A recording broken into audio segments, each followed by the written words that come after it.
Hello, everyone. This is W, aka William, host of the High Art on the Edge page. Today's event, I spoke with the effervescent Ann Nazario.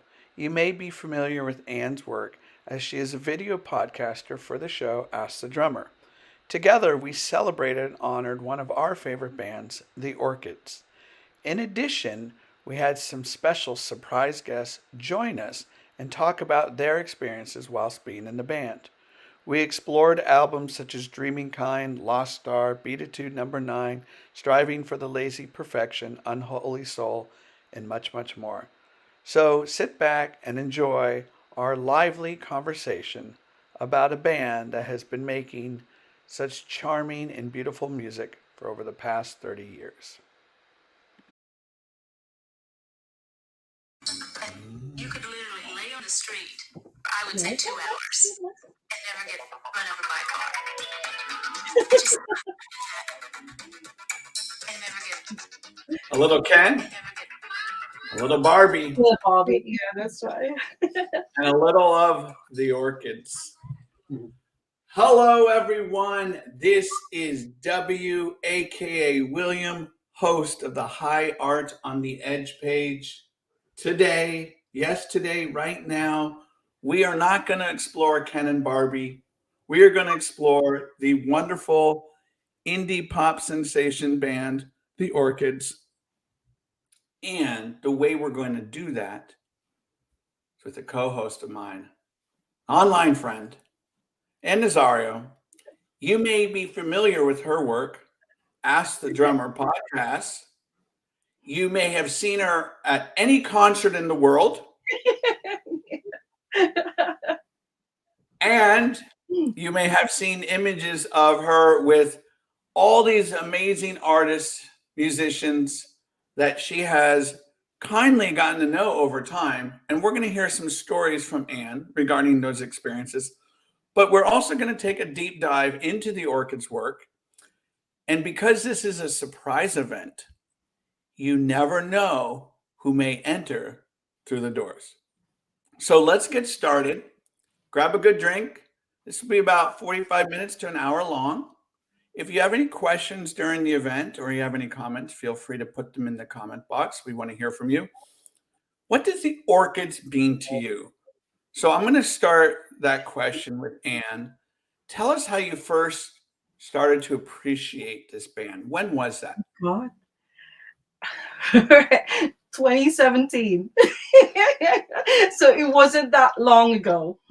Do you know, when I always tell this that maybe I'm not the right person to do this because I haven't known them that long. I saw them for the first time when they supported the Railway Children in Glasgow at a venue called Audio. So it's there's three of them. So it's the Wendy's. They're amazing as well. So the Wendy's, I know the Wendy's because they're like even though they're from Glasgow, they're like part of the Manchester scene, though, isn't it? So it's like yeah. So they're like it's almost like Manchester, the Wendy's. But anyway, so it's them, and then the Orchids, and I didn't know anything about the Orchids. I mean, I've heard of sort like because Filipinos love posting, you know, like rare, so we say rare, so like indie music and things like that. So I did sort of like see some of the songs and stuff, but I'm not really that familiar with the music.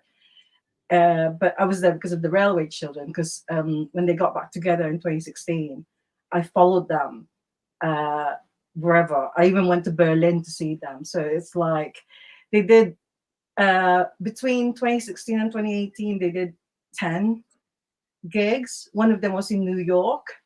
That was the first one, I think, which is just so like because the major one was in Manchester in 2016. So I only missed 3 of the 10. So, but anyways, going back to the Orchids. So the organizers are like friends of mine. And then they told me that, you know, oh, I think you're going to like this. So I saw them. I was there very, very early. So I even saw them actually support, so like doing sound check. And then I thought when they were doing sound checks, I would be like, are they the Wendy's? And then my friend said, no, the Wendy's are only 4 members of the Wendy's. five of them. Yeah, five of them. I mean, it's like, I'm originally from the Philippines. I don't know what they look like. I don't know what they saw like musicians. Even the railway children. I know Gary Newby because he's always sort of like part. When you buy a record, his face there, like everybody of the highs. But the Orchids, I have no idea what they look like. Even the Wendy's as well. I don't know what they look like. But anyway, so there that. I saw them. So the Wendy's were awesome, and then the Orchids turn, and I was just so like mesmerized because first of all, uh, James Hackett's voice, it's just absolutely amazing. When they did the one thing that really so like stuck in my mind was Love Child. Their song called Love Child. I don't know if you're familiar. Yeah. familiar. So So so that's go so ahead. so when they were doing the set, I didn't know any of the songs that they were playing because I'm new to them really. But that Love Child, when they did it, I just thought, oh my god! And I captured it as well. I saw like a video there, and then it's all I just got stuck in my head. And then of course after the set, I asked for a set list, and then like asked for photos and things like that. And they were all nice, really, really nice people. But the one thing that I remember from that gig, James Hackett is just so cute. He really, he really is. He was just so like, and then with this so like soft, young, like heavenly voice. Yeah. And I was just so like staring at him. Oh my god, he's so good, so like cuddly. He's such a nice person. But anyways, yeah. So after the gig, I bought this. This is my introduction Nice. to the Orchids music, which is striving for the laser perfection. But do you know what? I thought this was the best of. I think every album of the Orchids, well, no, not this one, because this is actually the best of. But the Right. ones that I've got, even the new ones, they all sound like they're the best of because they're all such amazing songs. And this as well. And the current one, which is the Dreaming Kind, yeah, that's also really good. So that's basically it. Only 6 years ago, the 17, yeah, just 6 years ago. So So really, I don't know much about that. well, that's the. Thank you for sharing that. Kind of how you uh, started to absorb and appreciate their music. I think that's the beauty of there are many little great traits to this band. The the idea that you can hop on this Orchids train at any time of your life, and once you hop on, it's there's such a there's such a timeless quality to their music that Yeah, it doesn't matter when you hopped on. It's just that you're on there and really appreciating all that they have given to this landscape, these contributions to the music industry. And for me, in getting my first slice of the Orchids, if you don't mind me sharing, no, of course, yeah, no, go, yeah. uh, so we have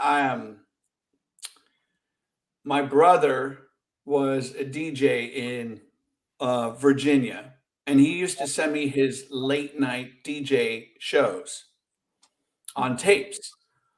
And he sent me, and he also sent me these CDs that he would get. So I'd get them in the mail. I'd be so excited. I open it up, and he sends me this CD, and I open it up like, oh, what is this? But sorry, And what year was it? this was 1990, 91. Oh, right, okay, yeah, okay. So he sends me, it was around there, maybe 92. He sends me this Sarah compilation of a bunch of bands and stuff like that. Ah, That yeah, the yeah. radio station had an extra copy, blah, blah, blah. Anyways, the Orchids were on this, and I just, you had mentioned earlier James' voice. There was something restful, peaceful, calming Heavenly. in heaven. Yeah, very warm voice, along, of course, with this beautiful jingle jangle sound that we come to know and love. Oh, And there's Dreamy as well is another one. Sorry. yeah, Dreamy yeah, is yeah. him. And So yeah. I think for me, when I first heard Underneath the Window, right? Um, Underneath the Sink. When I first heard that, I remember, it was one of those songs like, oh, I'm going to play that again. Oh, I'm going to play that again. And it just kind of gets in your pores of your skin. And that to me is kind of the angle and approach I want to talk about with this band. But before we dive into a little bit of more discussion, we have our first surprise guest here. Yay! Shall we? Sharp. Hello. Sharp. Hello, Keith. Hey, Anna, how are you? Long time no see, Anna. No, see you. That's right. What, like 24 hours ago? Yeah. So Anna was in my pub quiz team on Sunday. Yeah. After at the end of Glasgow's pop. So yeah, we saw Anna quite a bit over the weekend. It was a great weekend, though. How's the Sharp, music? how are you? Yeah, I am up in the Highlands of Scotland in the Outer Hebrides, so I wasn't sure. The internet's a bit ropey up here, so I've had to go to our cousin's house to use the internet there. And I was right down the other end of the island, and I was stuck behind a herd of cows. So, and that's as much as we get in terms of like traffic jams up here. So, yeah, once the cows get out of the way, I zipped up the road, so I made it. So I'm here now. Okay, well, thank you for making an appearance, a surprise appearance. We greatly appreciate it. Could you just let the audience know what your role in the band is, anything else you want to share? And what I would love to hear, and I'm sure Anne would love to, is a story that you'd like to share regarding your experience. I'm sure you have many, but anything you want to share with us? Well, I'm not one of the original three members of the band. That's Chris, James, and John. They started the band when they were at school, but I did kind of know them back then, and I think their very first gig was 1985, and I was there. I mean, I did see them play. I was just in the audience, and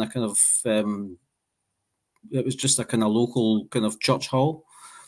So I kind of knew the guys then a bit, and then I got to know them a bit, and then they became quite successful, and I knew them then, and it was great to see. So I never dreamed at the time that I would end up being in the band, but basically they took a break for a few years, and then maybe about 20 years ago now, they had decided to get the band back together again, and by that point they needed a new guitar player. So yeah, I'm happy to step in. So Was that in and Penilee? That local gig? yeah, Yeah, it was in yeah, Penilee. Penilee. Yes, Anna's been to Penilee. Yeah. Anna came. Anna came to Glasgow, and Chris and I showed her around Penilee. Yeah. And I think you're probably the first tourist ever to come to Glasgow and look for a tour of Penilee. So yeah. Yeah, the home of the Orchids. So, Keith, thank you for giving us a little bit of your background. Much appreciated. Can you give us a really clear narrative story? Just being in a band. It could be a concert, experience. It could be a recording experience. Anything that kind of stands out in your mind. Well, I mean, it's like I say, it was kind of quite strange for me to have known them and to have been. I was a fan of the band anyway. I would have liked the band even if I didn't know them. They made great records back in the day. So it was kind of quite surreal when I actually ended up playing with them. And when we started again, it was really just for fun. We just thought, oh, let's just have a little jam just for something to do. And before we knew it, we'd recorded an album. And then my first gig with the band was in London. So that was quite nerve-wracking. And then a couple of months later, we were playing in Barcelona, the Primavera Sound, and then a year later, we were playing in New York City. So it was quite incredible, really. Just the first handful of gigs I did were kind of London, Barcelona, New York. So to have gone from just being a fan to actually playing with them was just dream come true, really. Yeah. And here we are.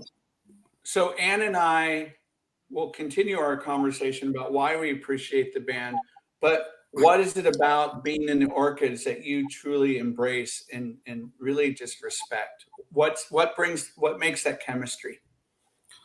Well, good songs. It's first and foremost. I wouldn't say that we're not like really brilliant musicians or anything really. We can all play to varying degrees, but it's all about good songs. It's mainly James, you know, although we all chip in with musical ideas, but James is probably the one who's brings it all together. And you know, without good, I mean, there's been lots of good bands over the years who may not have brilliant musicians, but as long as they have good songs, you know, right back to likes of Orange Juice, who are heroes of ours. When they started out, I don't think they would be very accomplished musicians, but they had great songs right from the start. So it's just the fact that James is able to kind of come up with these great songs, and he can still do it. So it's just a dream to be in a band with, you know, and to have those great songs.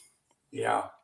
And can you hold up the Lyceum? Do you have that CD? Oh yeah. Which one? This one. Oh, is that the one? Or I don't. It's got the. No, I don't think I have that one. Okay, I'm just gonna play a quick tune here from this, and then Keith, I'm gonna ask you a question because I know you weren't in the band at this time, but I do want to ask you a question about when you perform on stage, playing some of these older songs, and you having to learn. I mean, wow, learn some of these songs. So I'm gonna play this one. Here we go. Most of the people.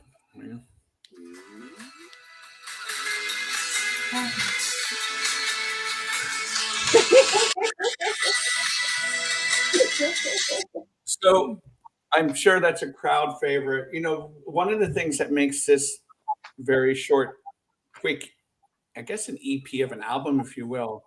I put in my notes here. It's got tremendous, great energy, punch. It's got it's got these amazing choruses.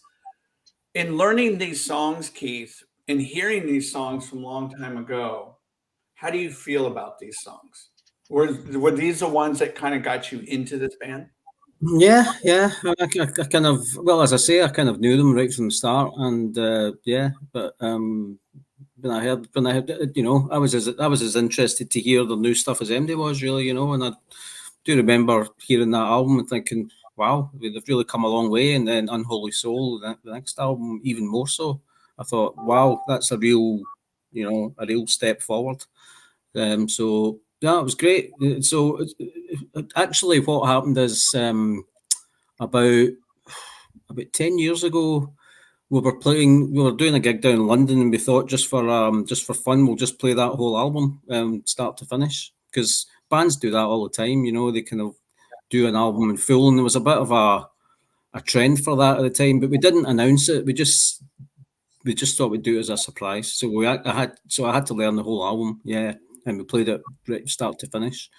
And we didn't announce it, and it was probably quite a good choice of albums because there's only 8 songs on it, and we had done some of them already, really, so we probably only had to learn about half of them from scratch because we knew the other ones anyway. So yeah, it was fun to do that. So when you start with the Orchids, when you have It's Only Obvious, Caveman, York Song, Carol Ann, Hold On, you know, this from top to bottom, and Anne, feel free to chime in if you want, from top to bottom, this is an amazing intro, if you will, of quality music. And for me, you get the flavor of the jingle jangle. I also hear a little bit of Velvet Underground in here. I hear a little bit of the country twang. You just get some flavors all here. Anne, do you have anything to say about any of those songs? No, like I said, before, that for me, it's almost like just the best stuff already. Yeah. Every single one of these albums, you listen to them and you think, if you're new to the Orchids, God, these are like their best songs. And then you get another album, it's like, no, it's not their best songs. This is just one of their studio albums. So Well, and it's and like a good band, you see the progression. And one of the things I've always marveled at is the way the drums work themselves and massage themselves into these songs. Oh, wait, we have another surprise guest, everyone.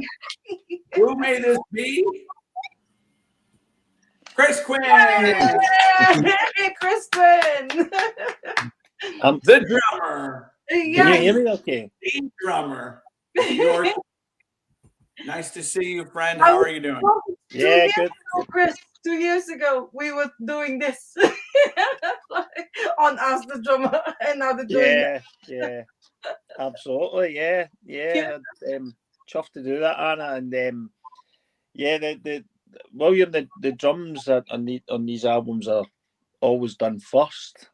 It's the problem, because then I hear what the band's done with the song, and then I want to change the drums, because it becomes a different song from what I originally drummed on.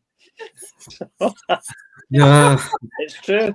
But then you would never finish the album, because then somebody would want to then we do would another want, bit, then and if somebody we, would want to do another bit. yeah, if you change your drums, then we'd need to change our bits as well. Yeah. It never ends.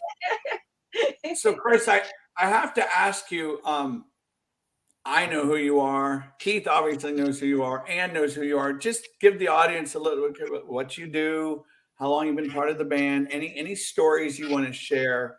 I know there's one story we talked about last time when we spoke about, I think you guys were in Spain, and I think you were playing Peaches, and everybody started singing along. I can't remember. So I'd love to hear that story. All right, that story. Yeah, I remember that story. No, I'm Chris Quinn. I'm the drummer in the Orchids, and I have been since 31st of March 1985. Wow! When I took my big brother's drum kit round to John's house in Penilee to do our very first rehearsal. So I've been the drummer. I've been the drummer ever since then. So that day. So that's 38 years. Wow! Oh my God! Wow, nearly 40 years. It's scary. It's a bit, yeah. So, it's been a great journey.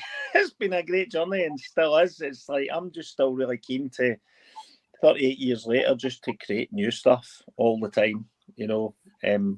It's like Anna says, we release an album and then we just want to go and do new stuff. So we've grown up together.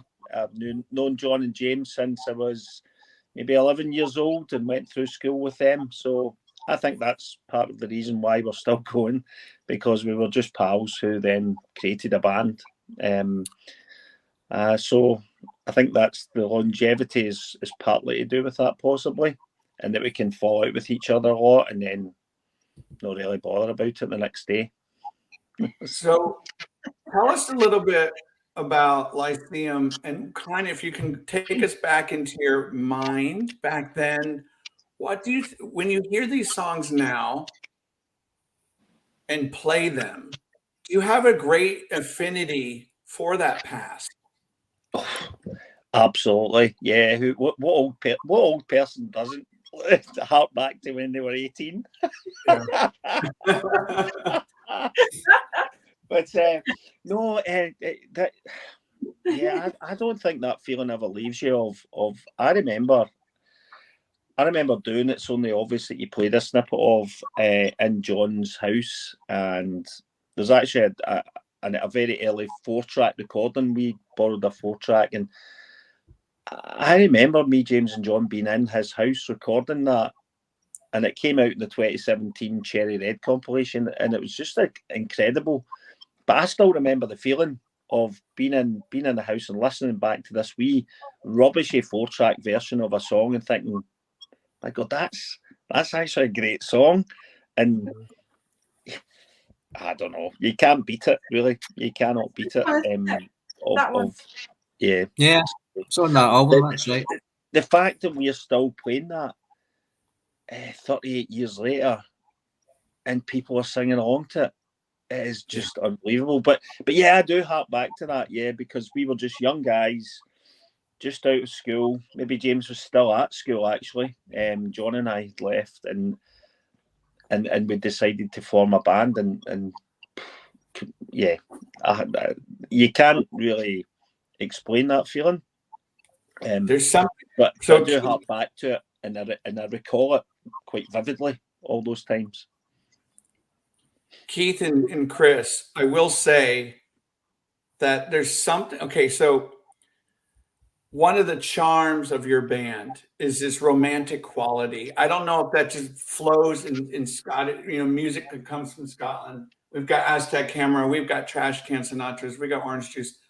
So we have that quality, that attribute to your music.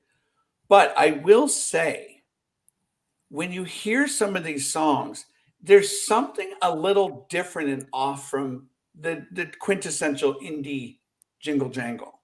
Would you say that's true, Anne? Just something that makes it a little unique. Yes. Yes, it is true. Yeah, And it could be just James's inflection of some of the songs. It could be some of the pacing, the tempo that you use on the drumming, Keith, and the guitar work. I mean, these wonderful bass hooks. Yeah, we probably have to mention our producer Ian as well, because he's a big part of the sound, and he can sometimes take our songs in a little bit of a different direction. Some of it's a bit more electronic sometimes once Ian's got his hands on it. So yeah, it means that it's not all. If you listen to one of our records all the way through, it doesn't all sound the same. So so we like that, Yeah, I know one of the songs I thought was so like a Britpop as well. That Another Saturday Night. That sounded like it could be one of the like those Britpop bands. I think I think it's just a wide range of influences. As well. It's not that we are. I always think that we've never gone down very well at indie tracks. We've played it a few times, and there's never a big crowd. The crowd that watches us really gets into it, but I've just seen other bands at indie tracks go down better than us and be watched by more people, and I put that down to that. They were not as like you described, we're not a true indie band. We're more of a pop band, and I would say we're closer to stuff like Trash Can Snatchers than we are to other bands of the genre that you're talking about. Well, you did really well at Shine On. That was really good. Yeah, you had different audience, I think. Yeah, you had Mother Orchid there as well. Mm-hmm. And there's you have to tell them this story about losing a whole box of beer. When we played Shine On festivals is quite a big prestigious festival. There was the Happy Mondays were playing in the Wedding Present. We actually bumped into members of these bands, so it was quite a thrill for us. But yeah, it was quite a big deal to be playing a big festival like that. And we had just put out that CD, I think, so we had a big box of them to try and sell. But then we just got really drunk, and we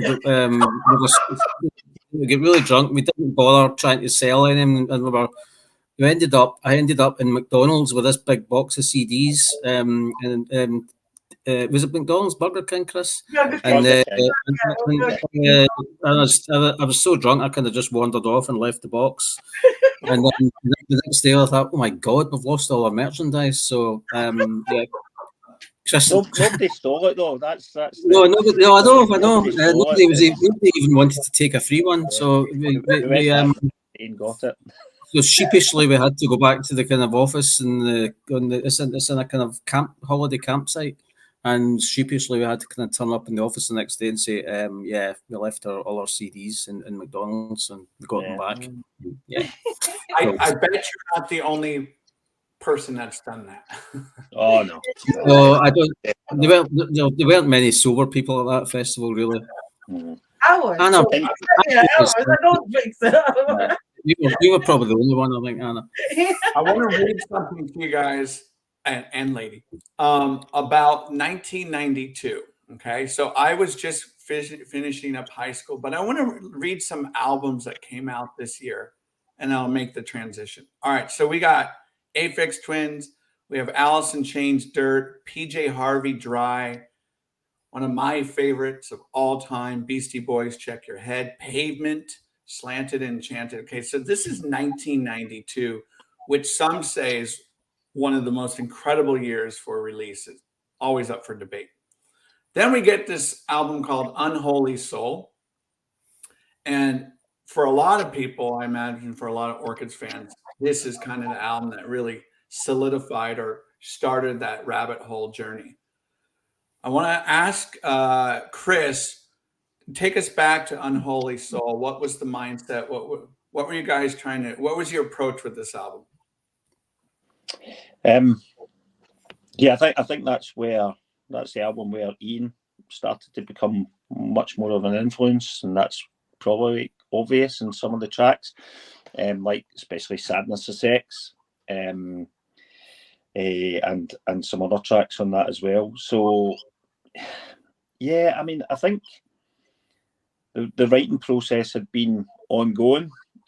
Probably the songs on that we started doing maybe before Lyceum. It wasn't like we finished Lyceum and then started writing on Holy Soul. It was probably just maybe songs that we didn't do for Lyceum. I can't remember exactly, but it did take a while. It always does with the Orchids. But the feeling about that was that we'd started to become a proper band, and that yeah, maybe we could maybe do something here.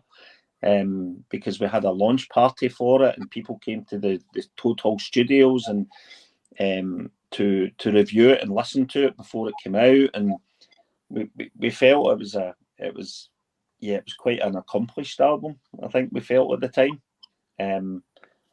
and thankfully some of the music press agreed. I don't know if it's our best selling album, but it did sell okay for us. You know, we could go and buy new guitars and new drum kits and things. So it began to feel a wee bit more serious, I guess. As serious as the Orchids could be. Yeah. I've got a question for the Orchids. I mean, who come up with the title? The titles of the songs. I mean, it's like it's mostly James. See, I mean, he will have working titles for most of them, and then we'll just be using them, and then James quite often comes up at the last minute with titles. So, unfortunately, that confuses Ronnie, because Ronnie can't remember what any of them are actually called. Yeah, so we have to explain to Ronnie. It's that we used to call that. Oh, right, that one. Yeah, okay. It's quite hard to remember. The music confusing. I thought it was like, "This is your song." I thought it was the song with the title. A lot of them don't have the song title in the lyrics. Yeah, You like New Order? It like New Order. Yeah, it confuses us as well. To be honest, we for a while I couldn't remember the names of all the songs in our latest album. And I have a question for you from Unholy Soul. Is there a track or two that really just There's one. you? The one that I was like, I put this on in the car like last week, I think, waiting for the storm. I mean, again, it's like I didn't even know that that's the title of it. Yeah, well, that's. There is a story behind this that it was almost deliberate, I think, because maybe would that have been the first one that came out in CD, because we didn't do CDs back then. I know Lyceum maybe came out in CD eventually, but at the time, so there was a track spliced in and not mentioned, which kind of liked. Remember the Clash, London Calling. What was a track they didn't mention? They had a track in London Calling. Yeah, Training Vain. Train in Vain wasn't mentioned. So we kind of liked that as a wee bit of wee bit of awkwardness. So that the song Definition of a Bastard was put in there and not mentioned, and it meant that the track listing thereafter became wrong. So naughty of us, really. Yeah, I know, because if you put your CD onto track 11 to try and hear "Waiting for the Storm," you're not going to get. You're going to You're get a not going different to song. get it. Yeah, There so are yeah. one of the things that makes this album so wonderful to listen to and having that experience. There are so many hooks to this album. There are these priceless melodies. There's some great whistling tunes, of course, Colored Stone. I will be very honest with you. I've never said a harsh word about this band, and I'm going to say it right now. It has one of my favorite songs of all time, and it is this one. This is Long Drawn Sunday night. Sunday Sunday, night. yeah, Sunday, yeah.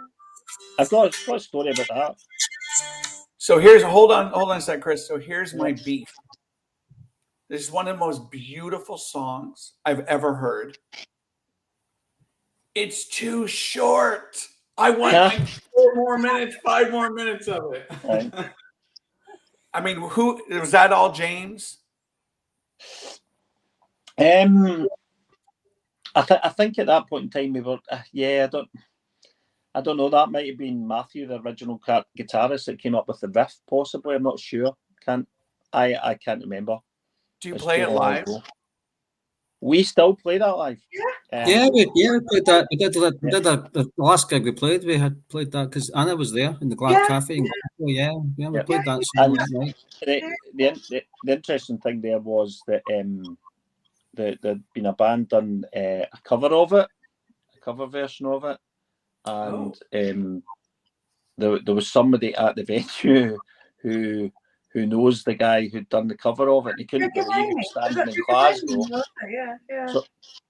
So he was messaging saying, "I can't believe it. I'm standing in Glasgow, listening to the Orchids doing Long Drawn Sunday Night." I think he'd he played on it. He played on. He was in the band, yeah. There was a guy called Ricky Mama who's in the Brian Jonestown Massacre, and he was at the gig, and he said, "I was in the band called Mellow Drunk, an American band." Yeah. Who did this cover? And I was like, "Yeah, I've heard that cover." Says I was in that band, so he played on it. Yeah, it was quite uncanny. It was quite a so he was strange standing going, yeah, he couldn't believe that we were playing it. So just this year, so it's quite. That song, I mean, it is so.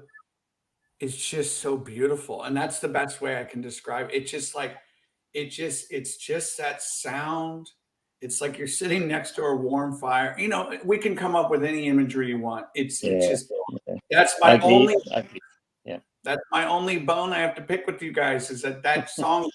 It's like, and Wendy's okay. So I do have a question, Anne. Here's a question for you because you've seen them perform live. I've never seen you guys in San Francisco or anything like that. So, Anne, what's the vibe and the feel that you get while watching the Orchids, perform on stage? What's the audience like? Are they just kind of enraptured? Give us that little. I mean, I'm always at the front, so I can't see what the other people are sort of like doing. But I'm like, I'm just sort of like, oh. But I'm always looking at, because you know what I really like, especially, do you remember Preston Pop 2 years ago? Yeah. Chris stood up and he did this Something for the Longing. Yeah. And he was absolutely amazing. He was giving his all and everything. It was like, but unfortunately, I didn't capture what he was doing because somebody else was sort of like in front of me. Or I think it was James was sort of like blocking him or something. But anyways, it's always like, I think behind me people are dancing. There are people dancing. But because I always wanted to be at the front, So I'm more just sort of like concentrating on what the band members are doing, rather than what the people around me or the other sort of like fans are doing. But I I could think people are always dancing and singing. pardon? I think people are always dancing and singing. Yeah, It's they brilliant. always, yeah. Yeah. And especially that one with the "We Love You" thing. Yeah. Do it live. I Yeah. just Yeah, we didn't used to always play that one, but we play it quite a lot now because we discovered it's quite a good one to get a little sing along going to. Yeah. And then we kind of Chris just hits the bass drum, and then we kind of clap, and then people sing along. So it's quite good to have a bit of that, I think. yeah, it's Bit of participation. like at the turnaround when you sang "We Love You," and that was I think the end one. That was the last sort like, and it's almost like, oh, the man sort like love us. So, Chris, tell us about this song and this story, Peaches. Oh, I think it was Primavera or somewhere where everybody like you took like people were outside were walking with you guys or something. They were Yeah, chanting this. it was Madrid Pop Fest. Yeah. Madrid Pop Fest, and they had an after party. We played in a venue, and then there was a DJ playing in the after party. So just as we arrived, he'd put on Peaches. So we walked in the door, and Peaches was blasting out in this after party with everybody dancing and singing along, and we were like, "How good is this?" It was brilliant. Yeah, and then And then after it, we were kind of outside gathering together to maybe go up the road, and people came out and saw us and started singing the chorus again. So while we were still waiting to gather up our stuff, they walked away down the street, and we could hear them still away for ages and ages. We were killing ourselves laughing because they were still singing that chorus through the streets of Madrid. So, What a feeling! yeah. Keith, did you want to say something to that? No, it was great because there was a band who we had done a couple of gigs with called Hello Darling. They were pretty big in the indie scene at the time, so they were there that night as well, and they just thought that was the best gig they'd ever done as well. That was an amazing night actually. That was one of my favourite gigs we've ever done. In fact, we were back in Madrid again this year, which was nice. Madrid's definitely one of our favourite places, and we were given a warm welcome this time as well. I think it's fair to say. What an Well, indelible. Can I ask what was James's reaction? Yeah. Because James doesn't seem to sort like, for him, he'll just sing and then that's it. I'm done. Yeah. That's like, I'm not even bothered. Yeah, I don't know. He's probably thinking, "Oh, what are they playing at?" He's probably thinking that. What are they doing, singing Orchids songs, walking through the streets of Madrid? Idiots. So we go from Unholy Soul, and now we start, and Anna alluded to this earlier, we start to move into 1994. Yes. This is the beginning seeds of the Britpop era, right? So we go for Striving for the Lazy Perfection. And I remember getting that CD, and again, just played it over and over and over. But I remember on that first, maybe second, third listen, I'm like, wow, this is kind of a radical departure, but still has the flavor and the feel of earlier sounds. But now we start getting this almost electro dance pop sound, courtesy of probably Ian Carmichael. So tell us about that experience with this album. And Anne, feel free to share any of your favorite tracks. Yeah, cool. The experience for that was that, again, it took a long time. Started the album with that, it took a long time. But there was a reason for that was that James Moody, the original bass player, moved to Sweden halfway through the recording of that album. I think we were just recording songs at the point in time rather than having a deadline. You didn't have deadlines with Sarah Records. You just, when you'd something finished, you went to Matt and Claire and said, "Can we release this?" So, so so we'd done half the album with James, and then when James left, it was a natural thing to get Ronnie in to join, because Ronnie had been involved. Like I'm sure Keith was telling you at the start, that him and Ronnie were both at our very, very first gig in 1985. So Ronnie had been involved in production of our early demos in 1986, and it was just he was in other bands playing bass and other bands. So it was natural just to say, well, Ronnie, can you play bass for us? And he was happy to, and joined us in 1993, and so that's a lot of years as well. So he then finished off the album. So I think it was done in kind of almost two halves, really, the album, which is probably why you get some quite different sounds from, from the, I don't know, Beautiful Liars, more kind of grungy sounding to the dance. It was a very varied album, that one. Whereas Unholy Soul seemed more complete as an album. Striving is different in that respect, that there's really, really a much wider range of sounds, I think, on that.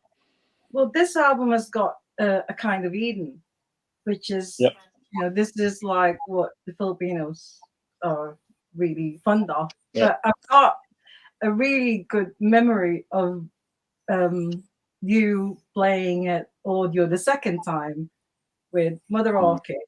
Mm-hmm. I remember especially Chris, because you don't play drums when you do a kind of Orchid live. When you sort of like go at the front, and I could remember you being in awe of Mother Orchid when she was singing, and you're like,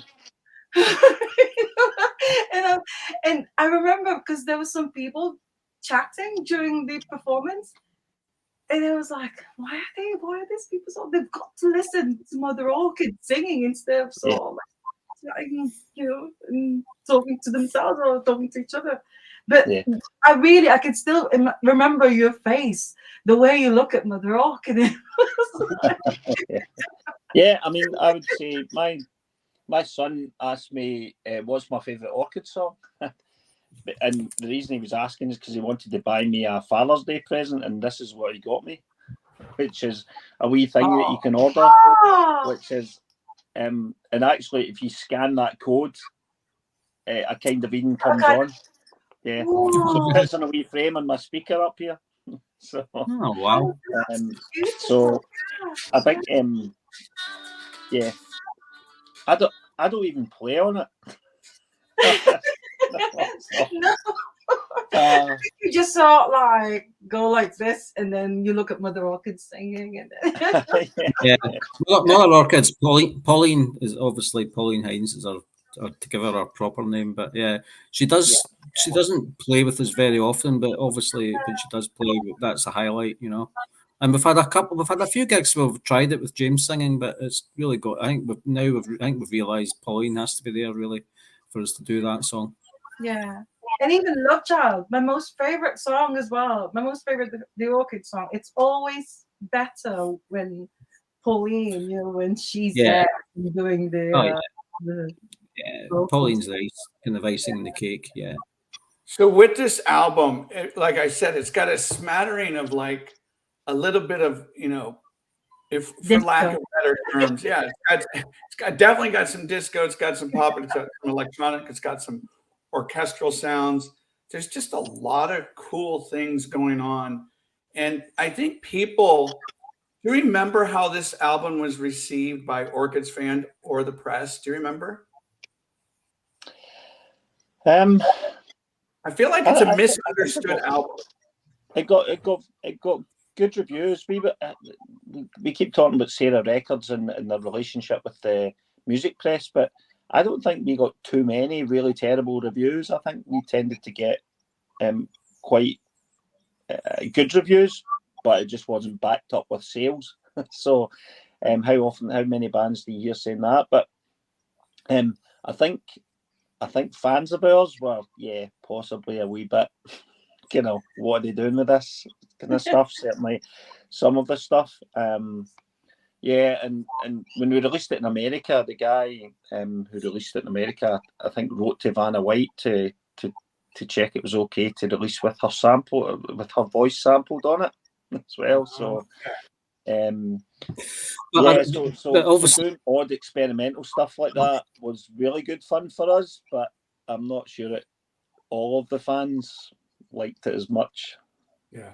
and you had a bit of bad luck around that time, didn't you? Because I remember because we were hanging out with you, and you were going down to do a big showcase to launch it in London. And then the van crashed, and Yeah. a couple of the guys ended up in hospital, so that Yeah. delayed things a little bit. And then I remember James also broke his leg playing football, which kind of complicated matters a bit as well. So it seemed a bit kind of just cursed, really, didn't it? All that I remember that at the time. Yeah, that was just after it came out, so we didn't get to promote it as much as what we could or should have. And then that was really that summer after that was really when we kind of called it a day for the first time. So just in the interest, go ahead, Anne. I've got another question for them about this album, because I think this is a reissue, so it's got extra tracks on this one, and there's a song called "The Letter," and I found out only last year that it's actually an Alex Chilton song. Yeah. Oh yeah.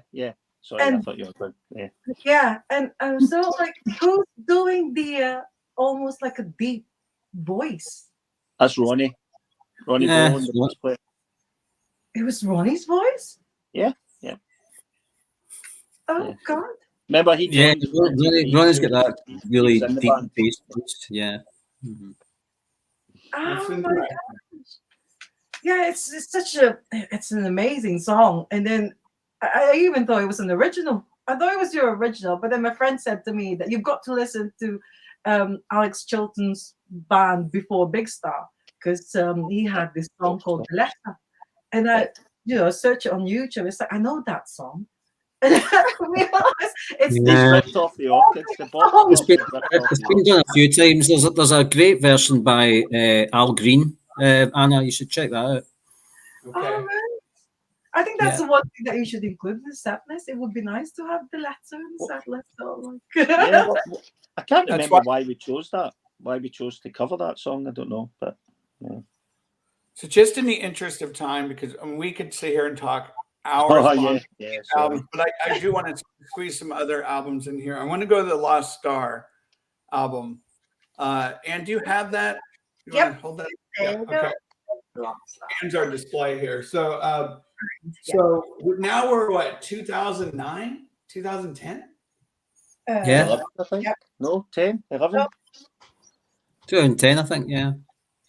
Okay, so 2010. Yeah, 2010. so this has also one of my favorite Orchid songs, but this album, I definitely want to get both of your takes on this, and of course, Anne, feel free to chime in. But this has "She's My Girl," She's "The My Girl with the Soldier," and here's one of my favorites.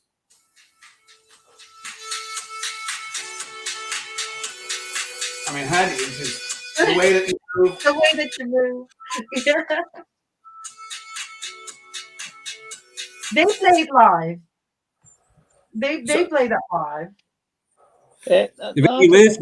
No, we've never done that one live. No. I don't play on it again either, so Keith can tell you about that song. Well, I don't play it much either. It's quite an electronic one. No, it'd be quite hard for us to try that one live. I think we've never done it.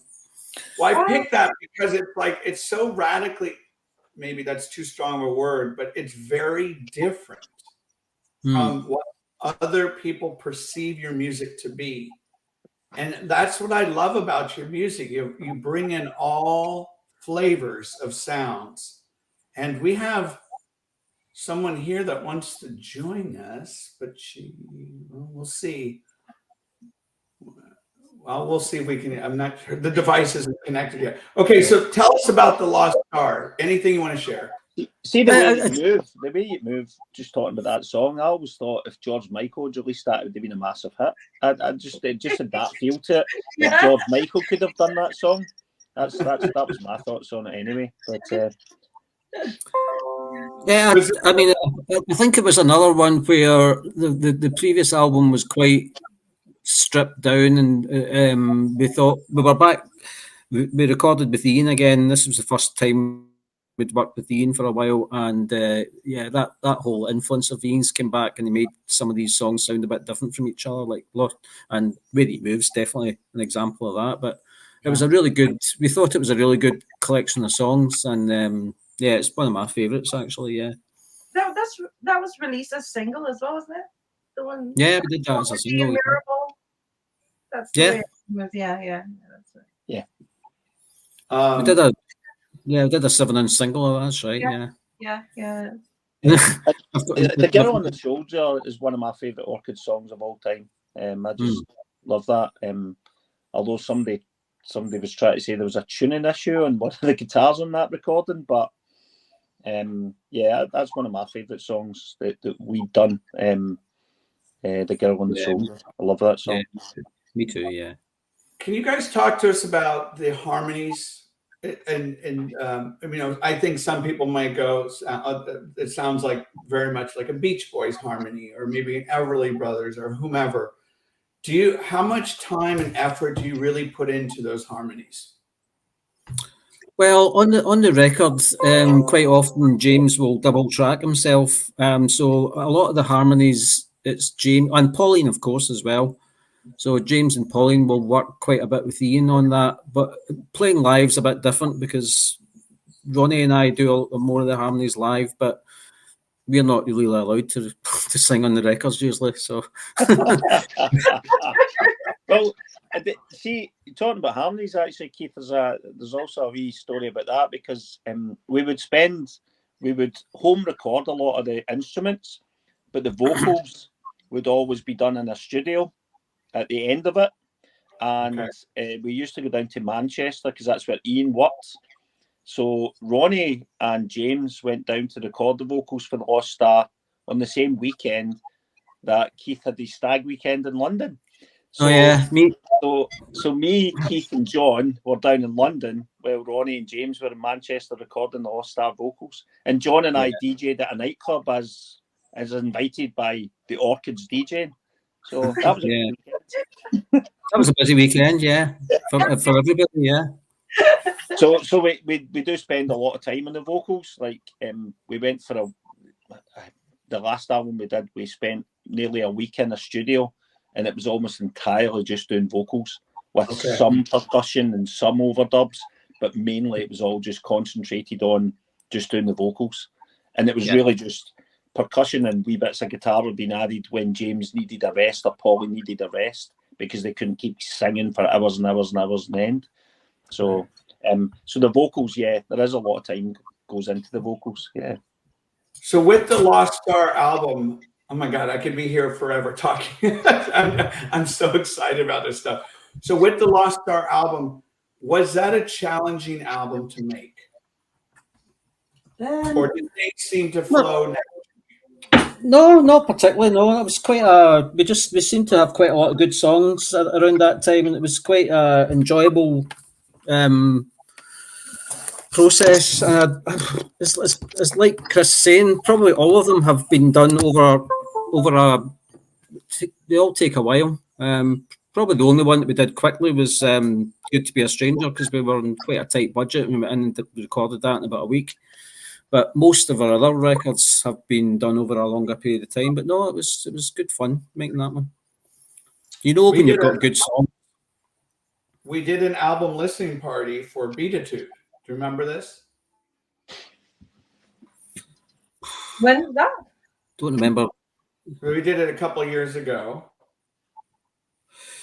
Beatitude was kind of that took even longer, I think, and I don't know. Some of we're probably slightly less happy with that one than we were with Lost Star, possibly. I would say, but for one reason or another, I don't know. Yeah, I think in retrospect we put too many songs on it. Yeah, We might have put less songs on it. It's maybe too long. I don't know. Yeah. So it is. I think that album's over 50 minutes long. Mm-hmm. Again, there's some unique sounds. It definitely has an amalgamation of the past and going forward. How do you view that album? Yeah, we're not 100% happy with it compared to the previous one. It did, as Chris says, it's maybe had too many. It's maybe too long, and just maybe a bit too diverse, and it's a little bit like Striving in that way. It's maybe just a bit doesn't hang together as an album quite as well as some of the other ones, but it's got some good songs on it though.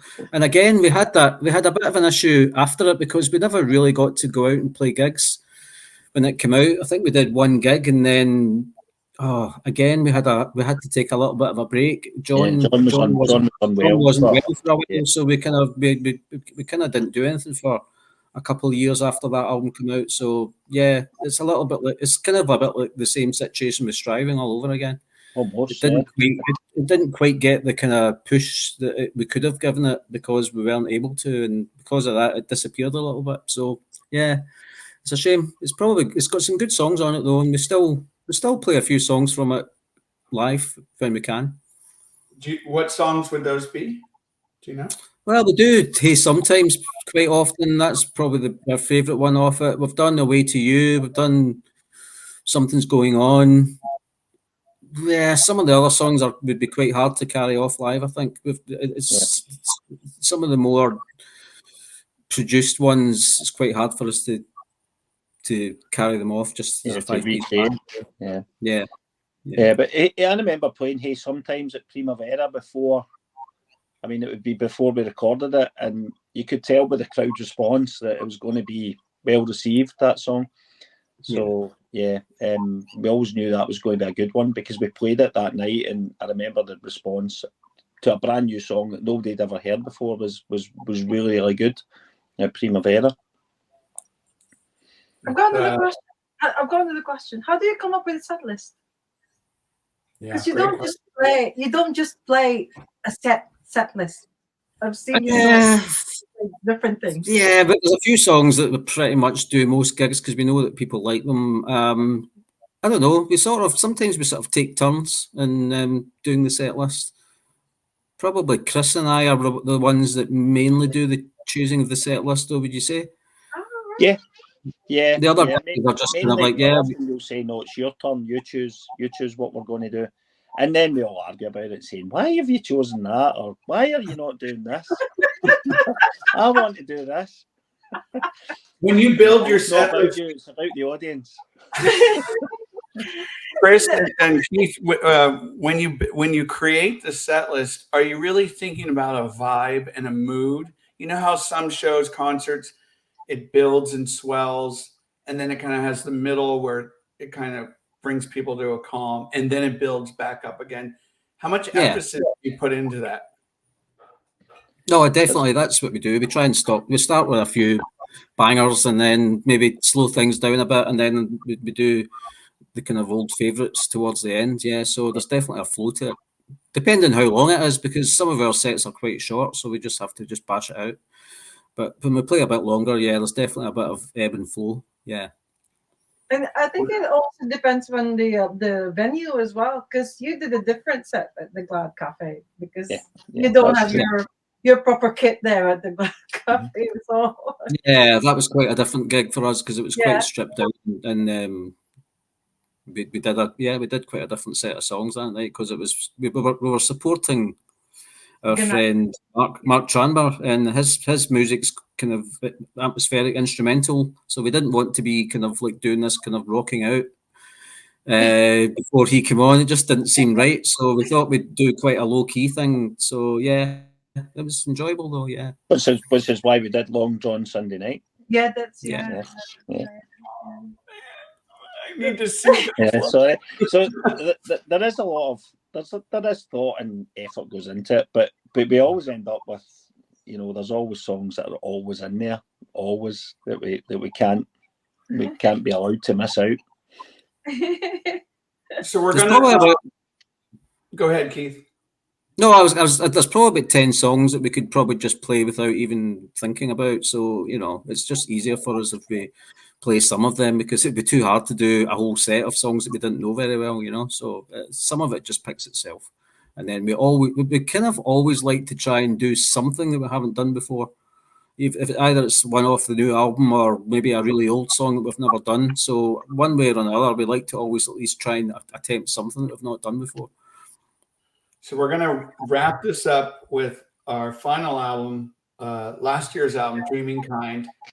And I had a record player in my classroom last year, and during certain times when the students were just in groups doing really cool projects, whatever, I'd play this album. And once in a while, one of my little fifth graders would get up and they would just kind of lose themselves and just kind of start dancing around. And it's such a great album. It's a I don't want to say welcome return. I mean, it's been a while, but I imagine there's just something really fun about this album. And I love, and Anne, feel free to chime in with your opinions. I just love, there's a particular mood that carries all the way through. And it's a wonderful album. So, Anne, what are your thoughts on Dreaming?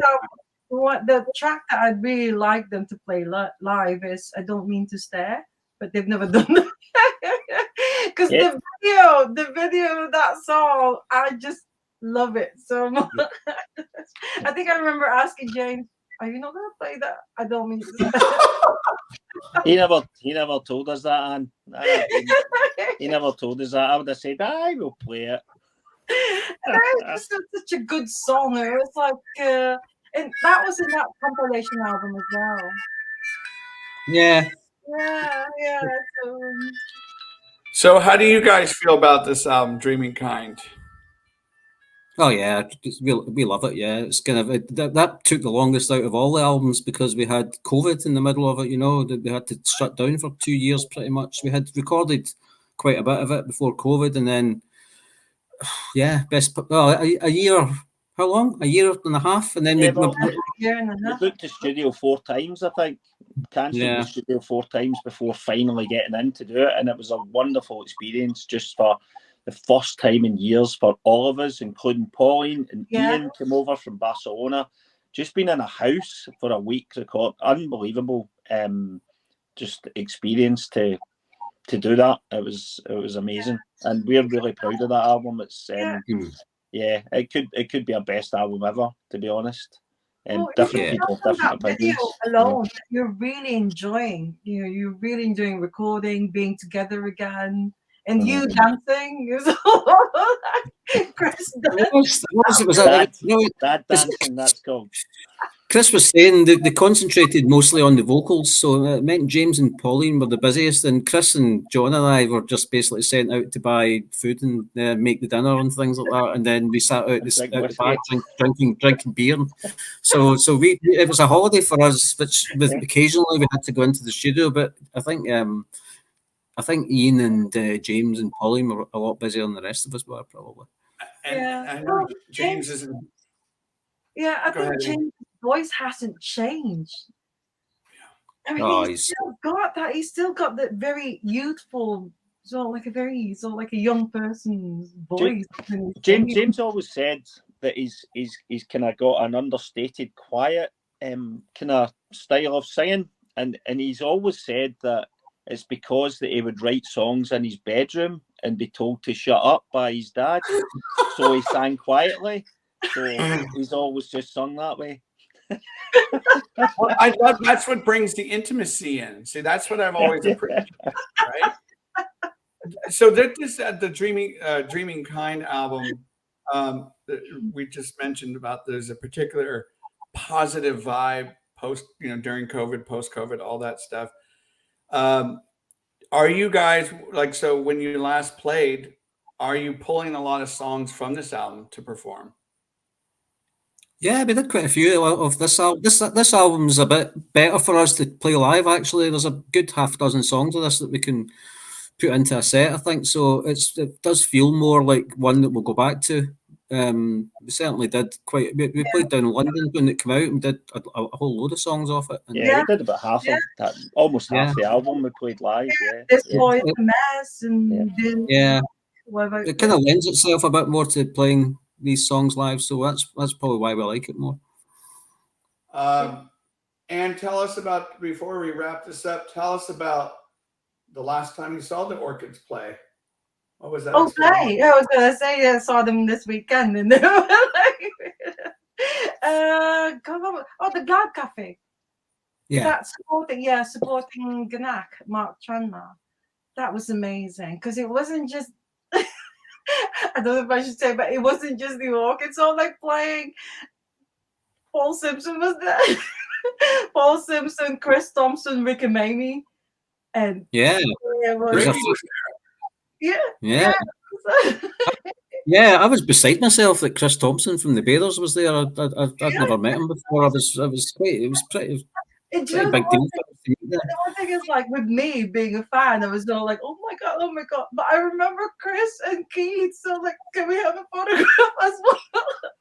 So they had a photograph with Chris Thompson and Paul Simpson. They was like, so it's not just me there. No, we're fanboys as well, and we get pretty excited when guys like that. And you know, the Glasgow's Pop Festival at the weekend, everywhere you looked, there was people who were heroes of ours. You know, James Kirk and Robert Forster. It's incredible, really, yeah. Yeah, and also it's like Rick and Mamie telling them. Rick and Mamie is also another person who's like, he's a fan of musicians. So seeing Chris Quinn and Rick and Mamie all like talking to each other, it was like, oh my god, man, you're amazing. And then Chris was like, oh man, you're amazing. But with, again, typical of James, he's just sort of like just standing somewhere. Not really saying much. Not really fazed by all of it now. No. What's next for the Orchids? New song on Under Yeah, the we've Bridge got. 2. Yeah. Yeah. There's an Under the Bridge 2 on Skepwax, and we're doing a new song for that right now. And we're rehearsing and writing some new stuff. So hopefully that will turn into album number 8. And we can come back on and talk about that. Or we can even talk about it during the process as well, if you want. Oh my, Brilliant, yeah. And Anne, I got to ask you, what's coming up for you and Ask the Drummer? Can you share anything? This Sunday, I've got a drummer from a Liverpool band called the Mexican Dogs. I still need to do the guest announcement post, actually. But Okay. I've only just posted about the anniversary. So Chris's video is there at the moment. So Yes, yeah. on there. 2 years. To this 2 years. This day, 2 years ago, when I was talking to Chris and Paul about, I was so nervous because I don't like talking to especially online. I still don't think I can do it. I remember when we first met, Anne, and you're like, no, I will not get on that screen. And now look at you. No, when you did this, like, I remember you doing like a listening party or a listening thing, and you carried on doing it, so like Zoom, where or other members of the Orchids were actually doing it like this, and I said, no, I can't do that. I'm not really. I'll just sort of like type.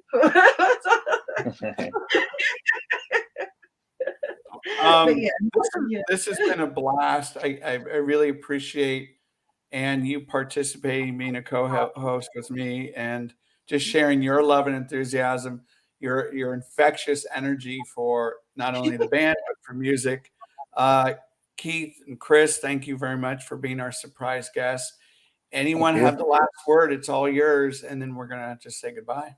I was really surprised. I was very, very surprised.